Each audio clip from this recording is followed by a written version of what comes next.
अस्सलाम वालेकुम जी, मैं हूं अदील राजा। आप देख रहे हैं मेरा यूट्यूब चैनल। जनाबे वाला, आज बात करते हैं चंद चीज़ों पे। एक तो फरहतुल्लाह बाबर साहब की बुक आई है, कुछ मैंने पढ़ी है, कुछ नहीं पढ़ी, लेकिन मैंने जो पढ़ी है उससे चंद मेरी गुजारिशात हैं, चंद मुझे चीज़ें समझ आई हैं, वो मैं आपके गोश गुजार करना चाहता हूँ। एक आधा वाक़या बता के कैसे दोगले लोग होते हैं, कैसे झूठ बोला जाता है, आवाम को बेवकूफ़ कैसे बनाया जाता है, आवाम की कदर व मंजिलत क्या है, फौज कैसे मुदाखलत करती है, कुछ बातें बताऊंगा, डिटेल में बाद में करेंगे। साथ साथ जनाबे वाला, नवाज शरीफ के साथ उसकी जमात ने क्या किया। आज 28 मई है, योम तकबीर है। आज के रोज़ हमने एटमी धमाके किए थे। तो जनाब ये क्या नवाज शरीफ के साथ बुरा हुआ, उस पर बात करेंगे। साथ साथ बात करते हैं कुछ तहरीक इंसाफ के एहतजाज की, लेकिन अहम चीज़ें जो मैं बात करनी है वो है मुन्ना की धमकियाँ। उसने बताया कि फ़ौज इमरान खान से नफरत करती है, और अंसार अब्बासी साहब की खबर है, उस पर भी बात कर लेते हैं। बल्कि सबसे पहले मेरा ख्याल है शुरू ही इन दो चीज़ों से करते हैं, क्योंकि बड़ी इंटरेस्टिंग, टाउट साफ़ी आजकल मेरा फेवरेट सब्जेक्ट है। अब्बासी साहब ने जनाबे वाला एक खबर दी है। अब्बासी साहब ने कहा है कि जी, बाखबर ज़राए ने उनको बताया कि जिस वक्त इस वक्त इमरान खान की कानूनी और सियासी किस्मत गैर यकीनी नजर आती है, कोई गैर यकीनी नहीं है। मैं साथ साथ अपना कमेंट भी करता है। तो जनाबे वाला बंदा एक है, डील सामने पड़ी है, नहीं लेता डील, नहीं ले रहा वो डील। छोड़ दें सारी चीज़ें, सारी छोड़ दें, पीटीआई की मायूसी छोड़ दें, लानत भेजें लीडरान जो नहीं निकलते, आप सिर्फ एक चीज़ पे फोकस करें, नहीं लेता डील। वो कहता है मैंने नहीं लेनी जी डील, कर लो जो कुछ करना है, हुन दसो की करिए जी। आप खुद इस बारे में सोचिए, मुझे ज़रूर बताइए कि हुन की करना है। ठीक है, वो नहीं कर रहा जी, नहीं टूट रहा, नहीं बाज आ रहा, नहीं झुक रहा आपके सामने। वो कहते हैं जी, अमेरिका में मुकीम पाकिस्तानी डॉक्टरों ताजरों का एक ग्रुप इस हफ्ते किसी वक्त अडयाला जेल में पाकिस्तान तहरीक इंसाफ से मुलाकात का ख्वाहिशमंद है। मैं आपको पिछले हफ्ते बता चुका हूँ, मेरा चंद दिन पुराना वीलॉग उठा के देख लीजिए, मैं बता चुका हूँ अमरीकी वफ्द एक आया हुआ है, लेकिन उनके साथ धोखा हो चुका है। जो पहले जिन बासर शख्सियात ने उनसे मुलाकात की थी और उनको कहा था आप हमारा साथ दें, ये करें वो करें, कल्टिवेट किया था, बीच में से स्प्लिंटर ग्रुप एक निकाला था, लड़ाई करवाई थी, उन्होंने इनको ठुड करवा दी है। उन्होंने कहा भागो यहाँ से, फुटो, कोई मुलाकात नहीं, हमें नहीं ज़रूरत मुलाकात की, क्योंकि अब हम मजबूत हो चुके हैं, अब हम जंग जीत चुके हैं। अब चाइना, मेरा मसल बन रहा है, हाँ बन रहा है, चाइना हमारे साथ है, हमारे साथ जी यूएई भी है, सऊदीया भी है, और हम तबाहियाँ मचा देंगे, तुर्की भी हमारे साथ है, और अजरबैजान भी हमारे साथ है। लेकिन फिर बात वही जो कल रात को मैंने की थी, मुल्क तो चल नहीं रहा, तो फिर क्या करना है, इतने सारे साथ में लाने के भी अगर कुछ चल नहीं रहा। तो अब देखते हैं, गंडापुर साहब को इस ग्रुप का इल्म है, मुझे अगर इस ग्रुप का इल्म है तो किसी को भी इल्म हो सकता है। अब डिमांडें हैं कुछ जी, इमरान खान तनकीद बंद करे, ये करे, वो करे, ऐसे करे। इमरान खान नहीं मानता जी, सीधी सी सिंपल सी बात है जो पता होनी चाहिए सारों को, मेरे समेत, कि वो नहीं मान रहा है इस तरह। वो कहता है फुटा खाओ, ठीक है। वो कह रहा है मैं कॉन्फिडेंस बिल्डिंग दूंगा तो आप भी कॉन्फिडेंस बिल्ड। इस टाइम सबसे ज़्यादा जो एस्टेब्लिशमेंट को मसला है कि जनाब तनकीद ना की जाए हम पे, सोशल मीडिया से हम पे तनकीद, हमारा इमेज ख़राब हो, हमने रीगेन कर लिया इमेज। हर पॉइंट पे अल्लाह मियाँ आपको एक एग्जिट देता है। वो आपने लतीफ़ा देखा है, लतीफ़ा कह रहे हो, वाक़या सुना है कि एक जो सैलाब बारिश शुरू होती है, लोग नकल मकानी करते हैं, एक बंदे को कहते हैं यार निकल चले यहाँ से, वो कहते हैं नहीं मेरे लिए मेरा अल्लाह है, मैंने बचा लेगा। पानी चढ़ना शुरू हो जाता है, लोग निकलते हैं, वो कहते हैं नहीं जी, पानी चढ़ता चढ़ता उसकी गर्दन तक आए थे, किश्ती वाला गुजर होता है, वो कहता है आजा जी तैनू लै जाइए, वो कहता नहीं मैनू अल्लाह बचा लेगा, रब बचाएगा मेरा। वो पानी होर उत्ते होंदा है, हैलीकॉप्टर आता जी, रस्सा सुटता है, कहता चढ़ जाओ रस्से के ऊपर, आ जाओ यार, कहता मेरे वास्ते मेरा रब ही काफ़ी है। जनाब वेव आती है, गोता लभदा है, डुब के मर जाता है पेंडा। वो उधर फरिश्तों के सामने पेश होता है। उसने कहा यार ये तूने क्या किया? उसने कहा यार मेरा तो रब तो यकीन सी मैनू बचा लेगा, बचाए कोई नहीं। उन्हें कहा मामा पहले बंदा भेजा, फिर किश्ती भेजी, हैलीकॉप्टर भेजा, होर तैनू किवें बचाता रब? 4 दफ़ा तो भेज देता है। तो हमारी इस्टेब्लिशमेंट को, हुकूमत को मौका मिला है एक, ठीक है, इंडिया से अब टैक्टिकल विक्ट्री आपकी जो है अब अजीम शान विक्ट्री है, let's utilize it instead of wasting time. आप ये अंसार अब्बासी की खबर है। दूसरी तरफ मुन्ना बहादुर जो है वो कह रहा है जी फौज नफरत करती है, फौज की टॉप लीडरशिप में नफरत है, big no, he is done. ऐसी बातें मैंने पहले भी बहुत सारी सुनी है अपने इन्हीं गुनहगार कानों से। मैं सेंटर होने की कोशिश में ज़रा ज़्यादा ही खिंच गया हूँ। इन्हीं कानों से सुनी है मैंने, अपनी आंखों से ऐसे फिरौनियत वाले जुमले सुने हैं जो मुन्ना सुना रहा है। मुझे नहीं पता मुन्ने को किसने सुनाया है, लेकिन फौज नफरत करती है, अगर इस्टेब्लिशमेंट नफरत करती तो डीएचएज में सबसे ज़्यादा वोट इमरान खान को ना पड़ते।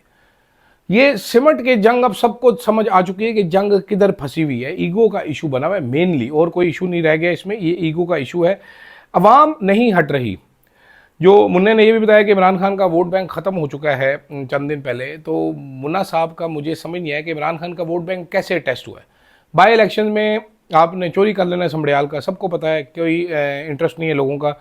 दूसरी जमातें तो कैंपेन भी नहीं चला रही, वो चिल में बैठी हुई हैं कि जनाब हमें क्या ज़रूरत है कैंपेन चलाने की। बात भी ठीक है, उनको क्या ज़रूरत है, नाहक कैद किया हुआ है इमरान खान को, सबको पता है, सबको मालूम है। ऐसे में ये जो नफ़रत है कि बता रहे हैं दास्तानें, जो सुना रहे हैं हमको कि नफ़रत करते हैं, ये कितना ही कोई पैटी लोग हैं। और ऐसे मैंने पहले भी कहा था, इन टाउट्स से जान छुड़ानी पड़ेगी। वो फाद हुसैन टाइप लोग, ये मुन्ना टाइप लोग डिसक्रेडिटेड हैं, nobody watches them, nobody listens to them, nobody believes them. आप पैगाम रसानी ज़रूर कर रहे हैं, लेकिन ये याद रखिएगा आपकी पैगाम रसानी पे लोग हंसते हैं आप पे। बल्कि मेहरबानो कुरैशी ने एक टाउट को कहा था कि लोग थूकेंगे आपके मुंह पे जिस किस्म की आप बातें करते हैं। बिल्कुल ठीक बात है, लोग थूकेंगे, इसीलिए ज़्यादातर टाउट्स गार्ड्स रख कर घूमते हैं आजकल। ये टाउटों की दुख भरी दास्तान है। अब आ जाते हैं आगे जनाब मियाँ साहब की दुख भरी दास्तान पे। मियाँ साहब ने धमाके किए जी, क्रेडिट जो मर्जी ले जाए, आई डोंट केयर, बड़े सारे लोगों का क्रेडिट है इसमें, पाकिस्तान की आवाम का क्रेडिट है जिन्होंने अपना पेट काटा, पैसे दिए। लेकिन जी मियाँ साहब एटमी धमाकों के खालिक हैं, जिस तरह उन्होंने राफेल गिराने के भी खालिक हुए और जंग भी उन्होंने डिज़ाइन की, तो इसी तरीके से उन्होंने धमाका भी किया पालक और आलू गोश्त खाने के बाद। मियाँ साहब जनाब आज 28 मई है, पिछले साल तारीख में पहली बार 28 मई के दिन छुट्टी दी गई। हमें छुट्टियां देने का इतना शौक है, बिला वजह छुट्टी दी गई उस दिन, क्योंकि डर यह था कि तहरीक इंसाफ जो है वो, खैर, तो जनाब वो आज भी छुट्टी दे दी गई है। अब होना तो ये चाहिए, सेलिब्रेट करती है नून लीग, लेकिन army chief, field marshal is not in the country man, army chief is not in the country, prime minister is not in the country. Nawaz Sharif के सगे भरा जो हैं सरकारी सतह पे कोई नवाज शरीफ के ऑनर में कोई तकरीब रखते, आप देखिए ज़रा एटमी जो धमाके हैं उन पे बयानात और कॉलम किसने लिखा है, अज़मा बुखारी साहिबा ने लिखा है, जो कि उस वक्त खुद पीपल्स पार्टी में हुआ करती थी। अब इस किस्म की बातें, इस किस्म की हरकतें हैं। नवाज शरीफ के लिए कोई तकरीब नहीं है, वो बेचारा अकेला बैठा हुआ उधर तन्हाई में खला में घूर रहा है और सोच रहा है कि ये क्या कर रही है मेरी जमात मेरे से। इक़्तिदार के ऐसे ही खेल होते हैं, भाई भाई को नहीं पहचानता, बस बेकार करके रख देता है। वो क्या मुग़ल शहज़ादों की वो एक दास्तान है ना कि उसने अपने बाप को बंद किया हुआ था, तो उसको एक मुसाहिब ने मशवरा दिया बादशाह को कि अपने बाप को, तू पता नहीं बहादुर शाह जफ़र ने कौन था, पुराना कोई था, कि इसको सर कलम करवा देते हैं पब्लिकली, तो सारे डर जाएंगे और सारों को जो है ना खौफ बैठ जाएगा आपका, और आपकी बादशाहत, आपकी गद्दी मज़ीद मजबूत हो जाएगी। तो उसने रिजेक्ट कर दिया। तो उसने कहा भाईजान, उसने कहा सर मैं आपको बता रहा हूँ लोगों में टेरर आ जाएगा। उसने कहा टेरर तो आ जाएगा, लेकिन जो छोटे शहजादे हैं जिन्होंने बाद में मुझे उठा के फेंकना है, उनको आइडिया भी आ जाएगा कैसे खौफ बिठाना है, फिर वो बाद में मेरी गिच्ची कलम करेंगे। तो अब आप आइडिया देख लिया होगा आपने शहबाज शरीफ को कैसे आया है और क्या नवाज़ शरीफ के साथ सलूक किया जा रहा है, कैसे हो रहा है सलूक। अच्छा जनाब, अब आखिर में जाते जाते ज़रा तहरीक इंसाफ की थोड़ी सी बातचीत कर लेते हैं। तहरीक इंसाफ के बहुत सारे लोग बंद हैं, बहुत सारे लोग बैठे हैं, बहुत सारे लोग इंतज़ार में हैं। फ़ाइट बड़ी अच्छी कर रहे हैं, लेकिन कई चीज़ों पे बड़े मसले हैं तहरीक इंसाफ में। तहरीक इंसाफ के अंदर जो लड़ाई है ये ख़त्म करना होगी फ़ौरन से पहले, और ये ख़त्म करके ही कुछ आगे किया जा सकता है। तहरीक इंसाफ का जो मास्टर प्लान है इस बार, I am telling you, it is very very important. अगर इस तरीके से एहतजाज किया गया तो उसका इम्पैक्ट आएगा।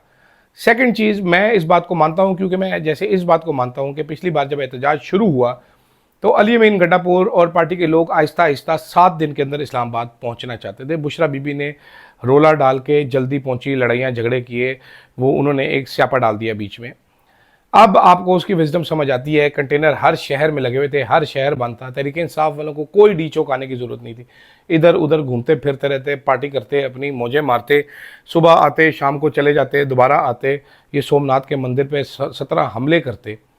तो ये शहर कितना अरसा बंद रखते, क्रैक होते, आवाम तंग होती, आवाम साथ मिलती, रैली करने का मौका मिला। बुशरा बीबी ने ज़ाया किया ये सारे का सारा मौका। तो उम्मीद है इस बार जो प्लान है उस पर अमल होगा। और आखिर में जाते जाते, कल भी हमने देखा मखसूस नशिस्तों के केस में बार बार स्याह चेहरा, करप्ट, मनी लॉन्ड्रिंग के मुबैना मुलजिम, असासे छुपाने के मुबैना मुलजिम, आइन का चेहरा मसख करने वाला, आइन को बर्बाद करने वाला, सुप्रीम कोर्ट की बतौर इदारा साख तबाह करने वाले काजी के फैसले का हवाला दिया था, बल्ले के निशान का फैसला। अब जस्टिस मुसर्रत अली जो बेंच में भी थी, अब ये सारे रिपोर्टर्स भी लिख रहे हैं, वो वजाहतें पेश करते रहे कि पीटीआई को इंतखाबी निशान नहीं दिया जा सकता था, लेकिन पार्टी हमने सियासी तस्लीम की। फैसल सिद्दीकी साहब ने बताया था कि इलेक्शन कमीशन ने पीटीआई को सियासी जमाती मानने से इनकार कर दिया। उन्होंने कहा जी आपने चैलेंज नहीं किया, सलमान राजा ने कहा हमने चैलेंज किया, भरपूर लड़ाई लड़ी, आपके सामने लड़ा, आपने कुछ नहीं किया। अब ये बेशरम मखसूस नशिस्तें छीनने के लिए बैठे हुए हैं। सबको पता है फैसला क्या आना है, सबको पता है, सबों को पता है क्या हो रहा है। वो क्या था, अब सबों को सभी से खतरा है, ये जज नहीं है। ये दुख के साथ ये बात कहता हूँ, लेकिन ये बड़ी इंपॉर्टेंट बात है, आपको बार बार बताना चाहता हूँ। दीज आर नॉट जजेस, ये लोग जज नहीं हैं, ये इंसाफ नहीं दे सकते, ये डीले मारते हैं। जैसे हमारे फील्ड मार्शल साहब है आसिम मुनीर साहब, वैसे ही हमारे पास डील मार्शल हैं नवाज शरीफ साहब, और ये उनके छोटे छोटे डीले हैं, डीलों के नतीजे हैं जो ये निकल के बाहर बैठे हुए हैं। फिलहाल के लिए इतना ही नाजरीन, इजाज़त दीजिएगा। अल्लाह हाफिज़।